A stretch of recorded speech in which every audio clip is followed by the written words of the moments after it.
C'est quoi la géopolitique des vaccins? Tu crois que c'est seulement une question de santé, mais c'est avant tout une compétition de pouvoir entre nations. Lucas s'interroge et nous guide. Mais alors, comment les grandes puissances utilisent-elles les vaccins pour renforcer leur influence?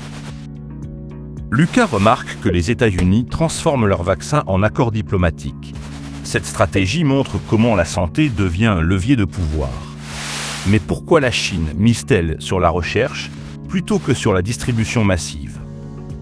Lucas voit le chiffre 2021 apparaître, rappelant l'étude chinoise sur le variant Delta. Cela prouve que la recherche joue un rôle clé, pas seulement la production.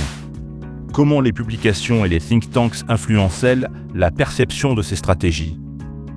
Lucas compare les achats massifs des Occidentaux aux études chinoises, deux approches qui nourrissent le débat. Mais quel rôle les médias comme Mediapart jouent-ils dans cette dynamique géopolitique? Lucas voit apparaître un petit schéma où la production de vaccins mène à la distribution puis à l'influence politique grâce aux analyses médiatiques. Comment les conférences internationales, comme celle de mai 2023, renforcent-elles ces dynamiques? Lucas participe à la visioconférence du 11 mai 2023, où experts et décideurs ont débattu de l'accès aux médicaments, prouvant l'impact réel des rencontres. En quoi ces dynamiques redéfinissent-elles l'équilibre mondial à long terme? Lucas voit que la course au vaccin n'est plus qu'une simple course médicale. Elle devient un levier de négociation qui redessine les alliances entre nations. Mais alors, comment les grands groupes pharmaceutiques transforment-ils ces enjeux en pouvoir économique? Lucas découvre que les géants pharmaceutiques ne restent pas neutres.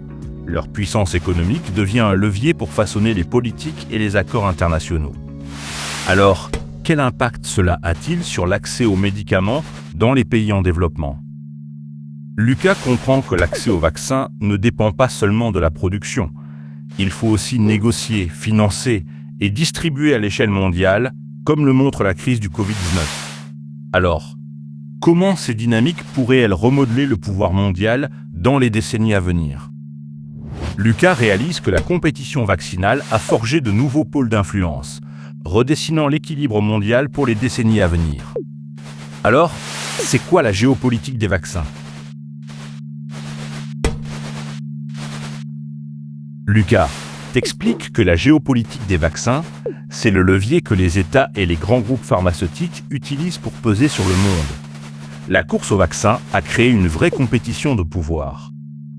Voilà toute l'histoire d'un seul regard. Maintenant, tu sais. Dessine-moi le monde.